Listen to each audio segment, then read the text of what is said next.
Real quick, we got to get into the math of things. And the question that I want to dive into is, what do you have to do to burn 20 pounds of fat within 90 days? I'm going to simplify this as much as possible, but that's the question on hand. So we got to get into the math of this and then work down from that.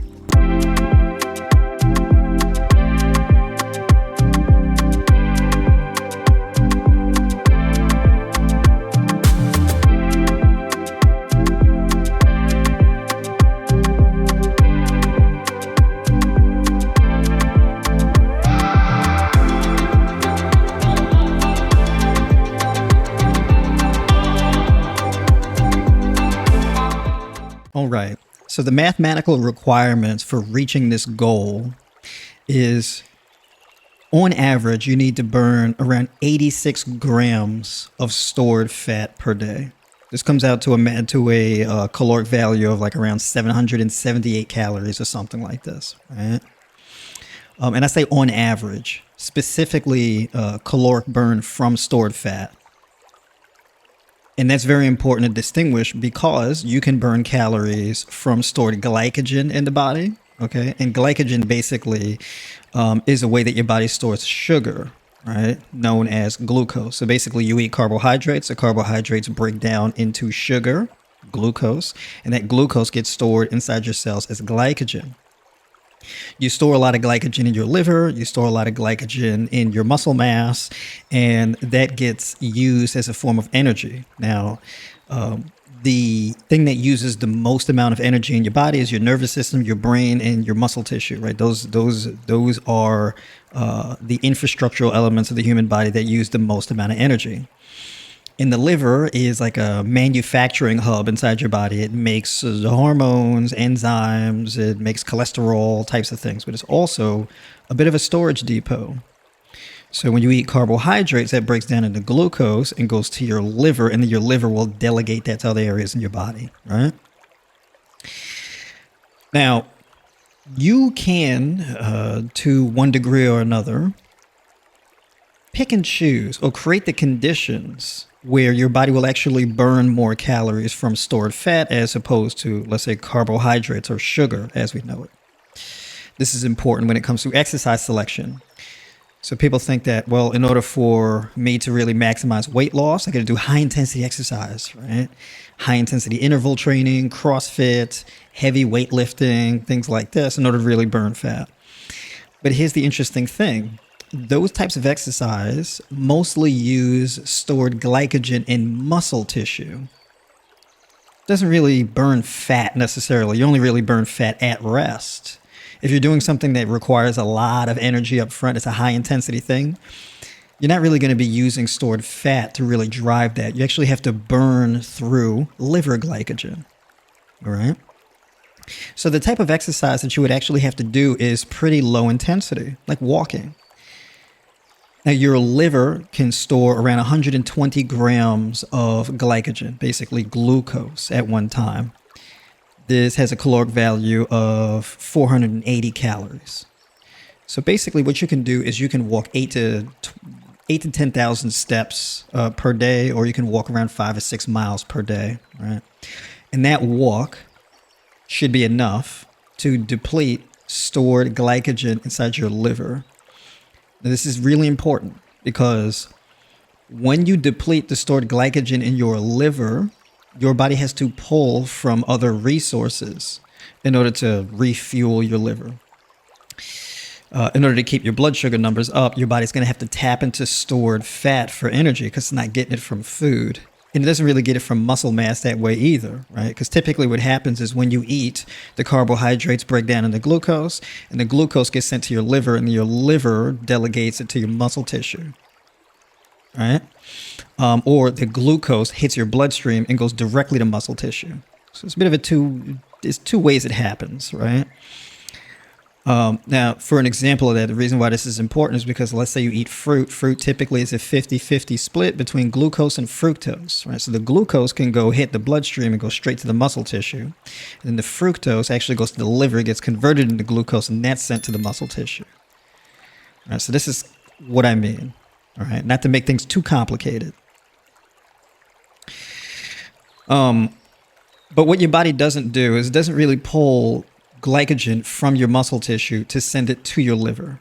It's not really how the traffic goes in that regard. It actually pulls from stored fat and then uses that in order to fuel your brain, resupply your liver, etc.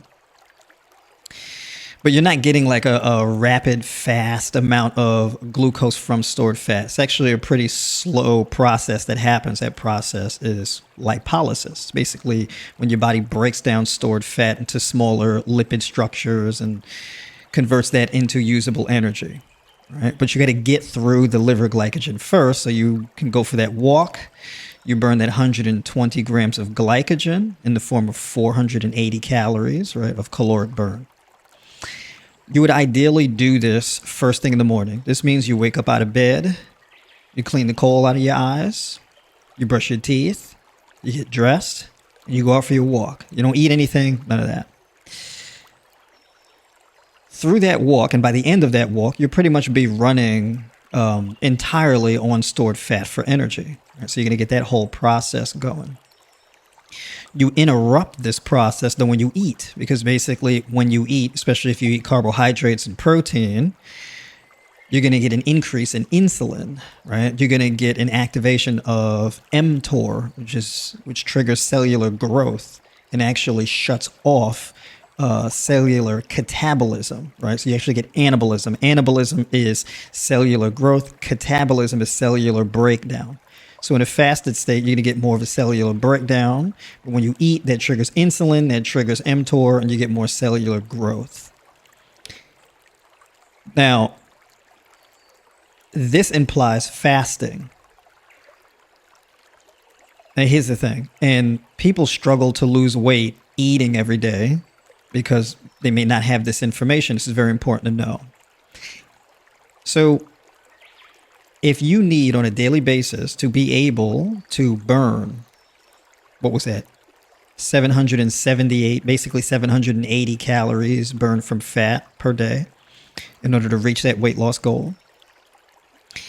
And then you need to burn another 480 calories from stored liver glycogen. This is nearly 1,300 calories a day. Right? So you have to burn just 1,300 calories a day just to fulfill those two mathematical goals. This is not even including the caloric burn from muscle tissue and what your brain uses. Right? So if you're eating several times a day as normal, you're not really going to hit that 20-pound fat loss goal within that 90 days doing that. The math doesn't really check out. And this is where fasting takes center stage.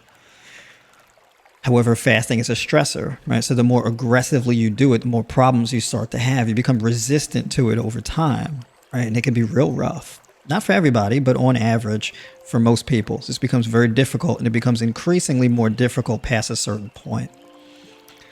So this is why me personally, I'm a big fan of alternate day fasting. And this is basically where you can take a fasting strategy like this, and you can achieve that average of 86 grams of stored fat burn per day. Right? It can be an average. So you can take a whole day, and let's say you can take a whole 36 or 24 hours of fasting to reach that fat burn goal over a period of 90 days. Now you can do a fast like this 2 times a week, or you can do it 3 times a week to reach that goal. All right. And of course, you got to have a diet plan that pairs well with it, a cardio strategy that pairs well with it, resistance training routine that pairs well with it, because a lot of this is going to be largely dependent on stress management and things like that. So I actually created a guide, right? It's the Train, Feast, Fast protocol. At least that's what I call it. Train, Feast, Fast, right? And this is an alternate day fasting strategy. I made a guide for all my tribe members. I'll put a link to it in the description of this video. So if this is a strategy that you want to implement, definitely you can go ahead and get that guide in the link description. Jump on board in the tribe community and get started. In addition to that, too, you also get access to weekly calls that I do with everybody. It's twice a week. We do Tuesday mornings at 9 a.m. Eastern, and then we do Thursday night at 7 p.m. Eastern. Now, future schedule is subject to change, but pretty much every week I stream with the community. We do live Q&A. We go over live meal planning and all of that type of stuff. We go dive deep into supplementation, diet, exercise strategy, training strategy, all this type of stuff, as well as mindset calls. Right, so there is support that comes along with that guide if that's something you want to jump into. But having said that, I'll leave it there, and I'll catch y'all in the next one.